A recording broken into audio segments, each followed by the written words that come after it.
มาพบกันอีกเช่นเคยในรายการพระกิณกะแห่งธรรมะสเปหิระณสถานีวิทยุแห่งนี้ในวันเวลาเดียวกันนี้30 นาทีโดยประมาณจากตุเจ้าวัดหนองตองห่างดงจังหวัดเชียงใหม่ ปะกันทุกครั้งเจอกันทุกทีเอาก็มาไหว้พระสวดมนต์ตั้งจิตอธิษฐานถวายเป็นพระพรชัยมงคลได้สมเด็จพระเจ้าลูกเธอเจ้าฟ้าพัชรกิติยาภาญาติโยมพร้อมด้วยนะพร้อมแล้วเอาก็มาไหว้พระสวดมนต์ด้วยกันเด้ออะระหังสัมมาสัมพุทโธภควาพุทธังภควันตังอภิวาเทมิกราบพระพุทธสวากขาโตภควตาธัมโมธัมมังนัมสสามิกราบพระธรรมสุปฏิปันโนภควโตสาวกสังโฆสังฆังนะมามิกราบพระสงฆ์นะโมตัสสะภะคะวะโตอะระหะโตสัมมาสัมพุทธัสสะนะโมตัสสะภะคะวะโตอะระหะโตสัมมาสัมพุทธัสสะนะโมตัสสะภะคะวะโตอะระหะโตสัมมาสัมพุทธัสสะพุทธังสรณังคัจฉามิธัมมังสรณังคัจฉามิสังฆังสรณังคัจฉามิตุติยัมปิพุทธังสรณังคัจฉามิตุติยัมปิธัมมังสรณังคัจฉามิตุติยัมปิสังฆังสรณังคัจฉามิตติยัมปิพุทธังสรณังคัจฉามิตติยัมปิธัมมังสรณังคัจฉามิตติยัมปิสังฆังสรณังคัจฉามิอิติปิโสภควาอะระหังสัมมาสัมพุทโธวิชาจรณะสัมปันโนสุขโตโล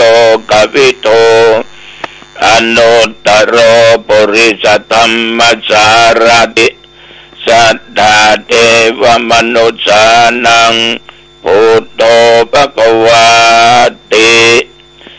ยันตุนิมิตตังอวมังคลัญจาโยจามนาโปสกุณจาสโทปาปะกะโหตุโสปินังอกันตังพุทธานุภาเวนะวินาสเมนตุสวากขาโตภควตาธัมโมสันติติโกอากาลิโกเอหิปัสสิโกโอปัญญิโกปัจจตังเวทิตาโพวิญโยหิติยันตุนิมิตตังอวมังคลัญจาโยจามนาโปสกุณจาสโทปาปะคะโหตุสุปินังอกันตังธัมมานุภาเวนะวินาสเมนตุสุปฏิปันโนภควโตสาวกสังโฆอุชุปฏิปันโนภควโตสาวกสังโฆยายะปฏิปันโนภควโต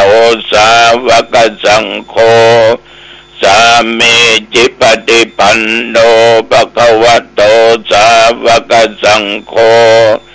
ยะติตังจตาริปุริสยุคานิอัตตปุริสปุคคลาเอ สะภะคะวะโตสาวกสังโฆอาหุนายโยปาหุนายโยทักขินายโยอัญชลีกรณิโยอนุตรังปุญญเกตังโลกัสสาติ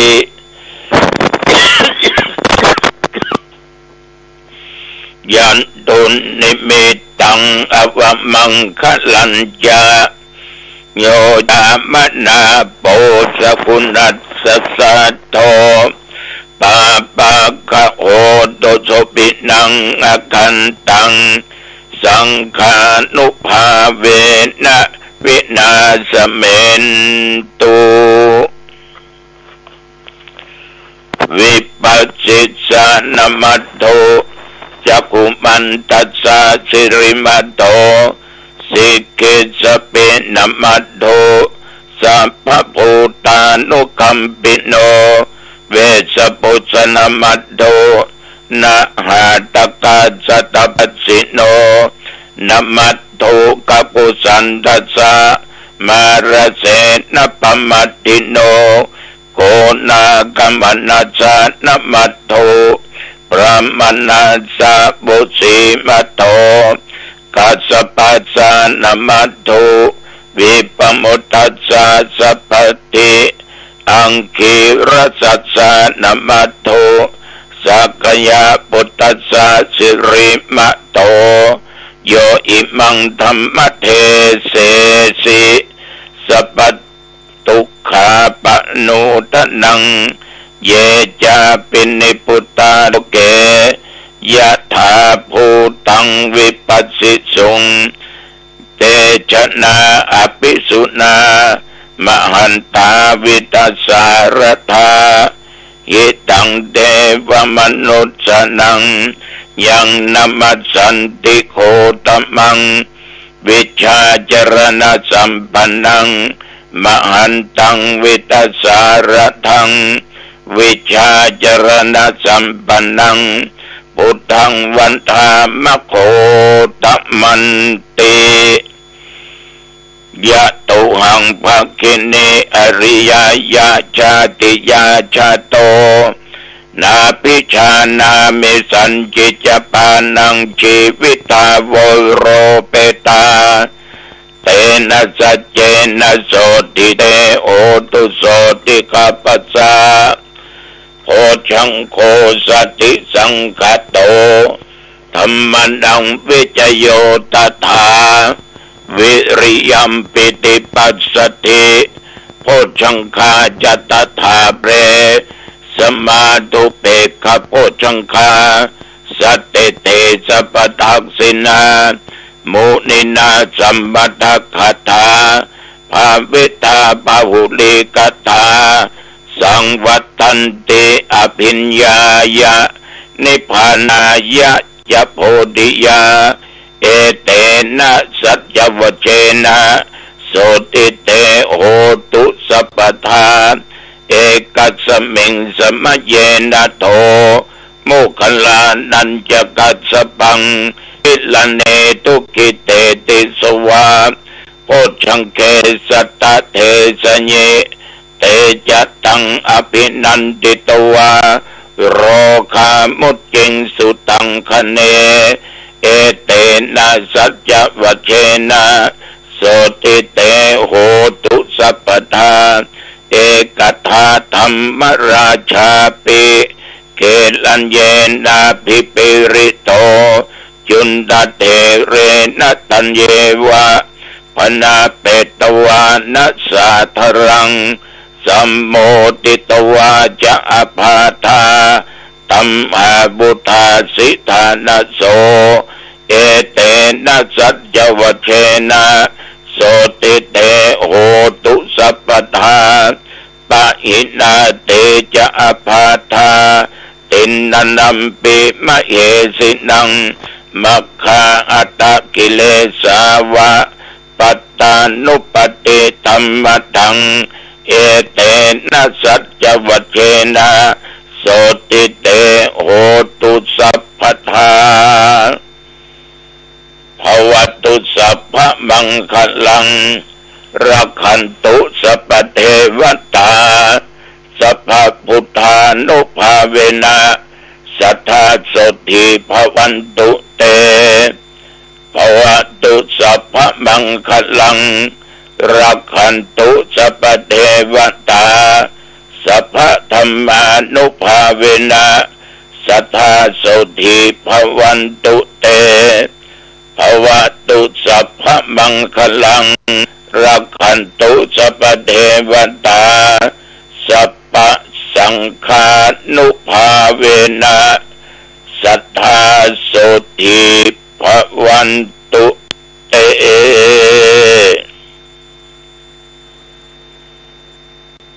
โดยบทพุทธานุภาพธรรมานุภาพสังฆานุภาพบท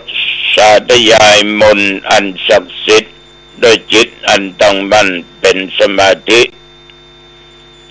อาตมภาพพระครูอาทรวิสุทธิคุณขอถวายเป็นพระพรชัยมงคลแด่สมเด็จพระเจ้าลูกเธอเจ้าฟ้าพัชรกิติยาภาขอพระองค์ได้ทรงหายจากอาการพระประชวรจากโลกาเปียติทั้งหลายอย่าได้มากำมากายขอพระองค์จงมีสุขภาพกายใจและแข็งแรงดุจดังเดิมขอพระองค์จงมีพระชนมายุยิ่งยืนนานได้120 พรรษายิ่งขึ้นไป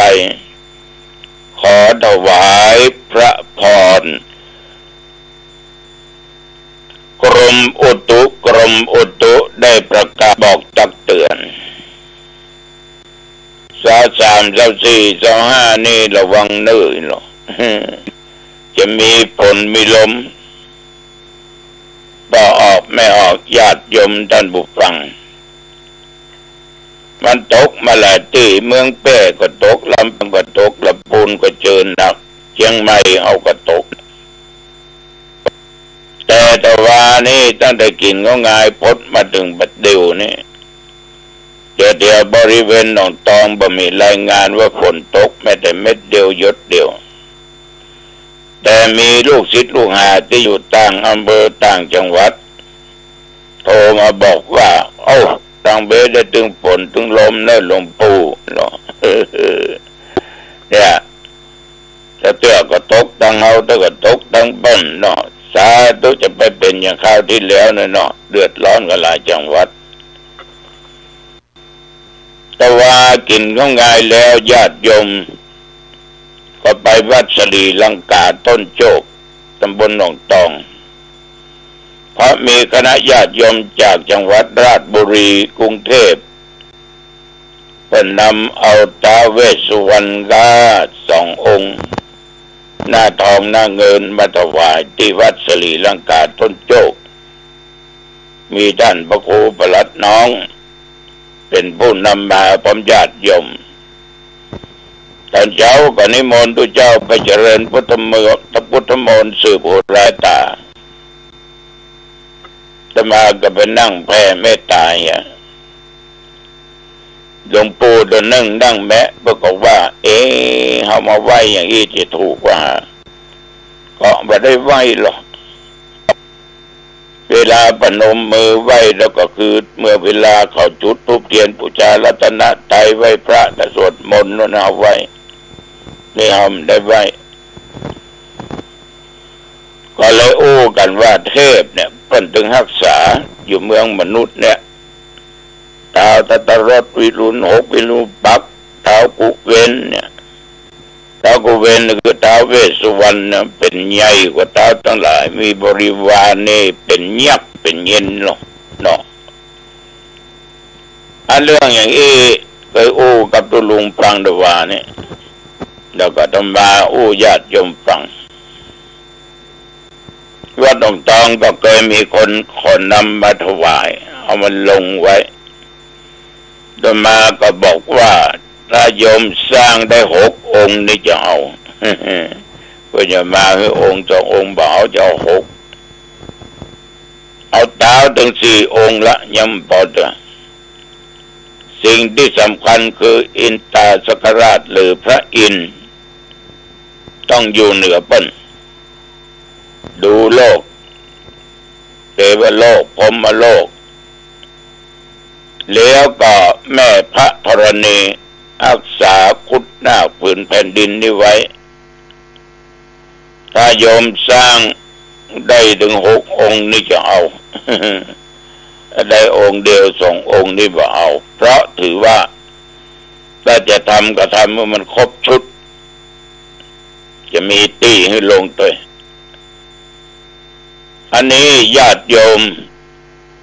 อันยังก็จ้างแล้วมันนักมีกุฏิกุฏางมันก็เลยจืดด้วยจางไปเดียวไปทางใดก็มีแต่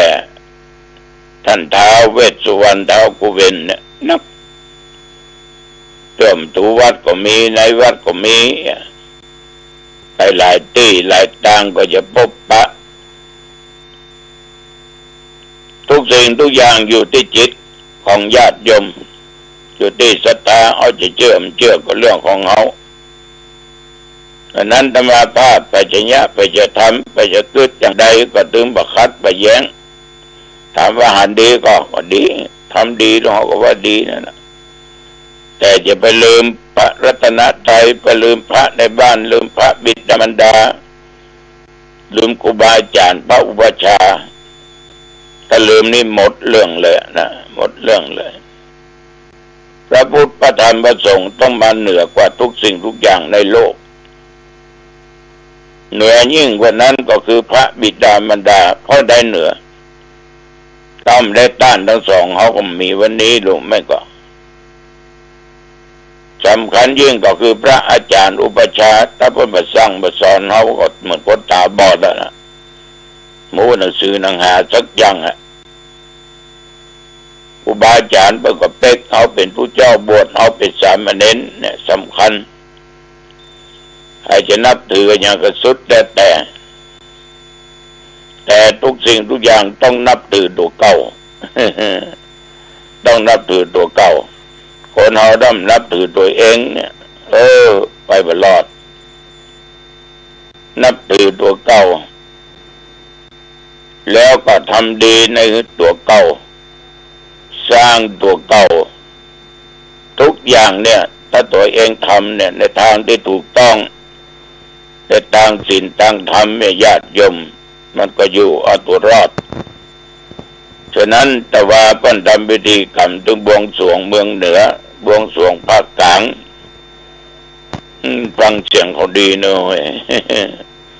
อย่างดีญาติโยมพุทธศาสนิกชนท่านผู้ฟังทั้งหลายอาตมาภาพหลังจากฉันเข้าเรียบร้อยแล้วเมื่อตอนผมไปไหนเมื่อคืนก่อนไปไหนอยู่วัดชีพจรบลงเท้า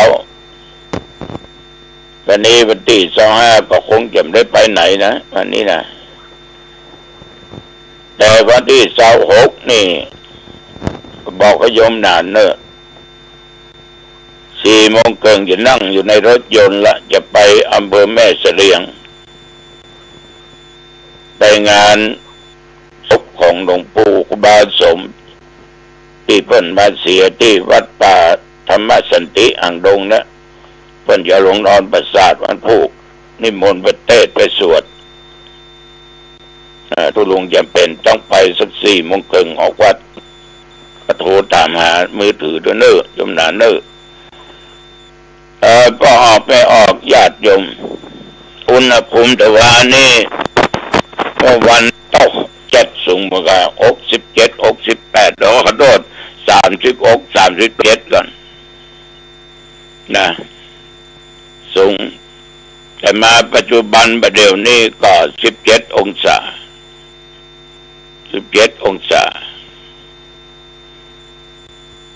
การที่เราอยู่ด้วยกันเนี่ยท่านทั้งหลายเขาควรจะได้อยู่ในสังคมได้หมู่มากได้หลักในทางพุทธศาสนานั้น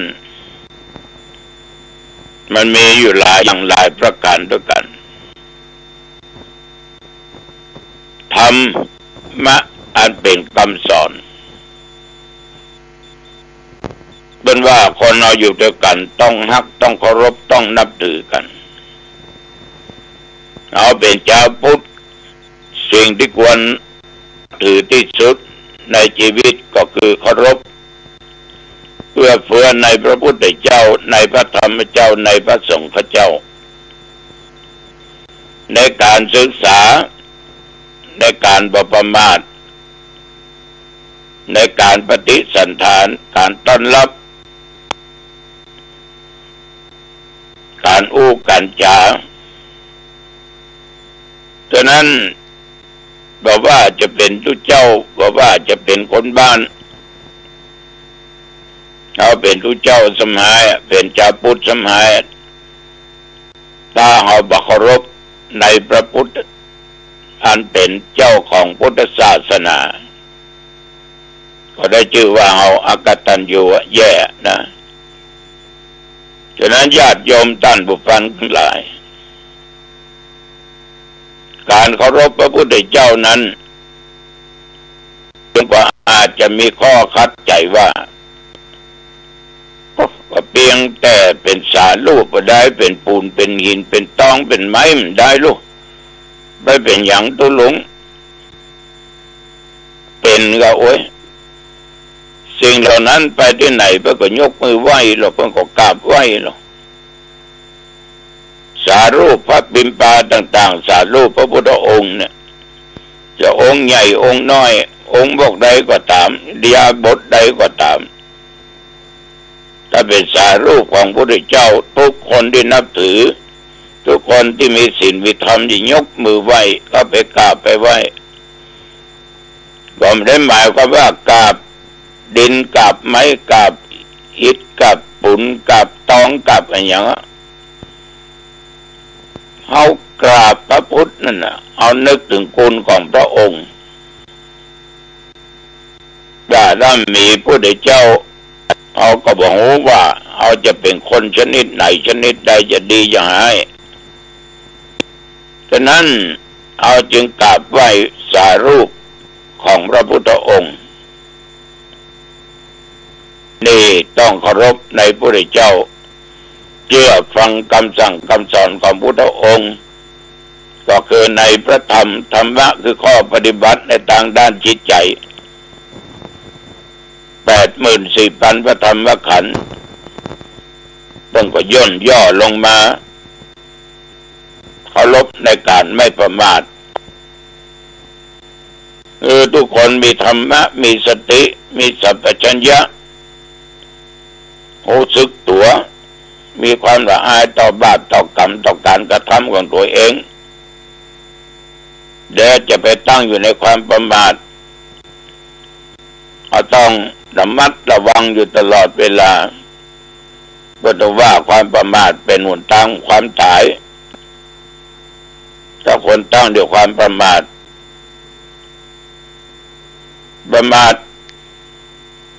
เช่นว่าประมาทในวัยประมาทในอายุของตัวเองอย่างทำเมืองที่ว่านะจักขุสุญโญโสตสุญโญมุขสุญโญปาตสุญโญหัตถสุญโญกายสุญโญอายุสุญโญท่านทั้งหลายประมาทมีเหมือนมันมีศูนย์เปล่าจักษุคือตามีเหมือนมันมีพอเปิ้นกินเปิ้นทานเปิ้นกุดเปิ้นสร้างเปิ้นอ้างเปิ้นแปลงเปิ้นมีการมีงานอะไรอย่างมีตามได้พอโมกมาทำอย่างเปิ้นไปวัดไปวาอย่างใดก็พอบ่ได้ไปเปิ้นไหว้พระนบธรรมอย่างใดก็พอบ่ได้ไปไว้มัวประมาทในชีวิตว่ากูจะต้องอยู่ไปเหมือนอยู่บ่ตายง่ายด้วยนี่แข็งแรงอยู่อกแดงปะลึงนี่นะ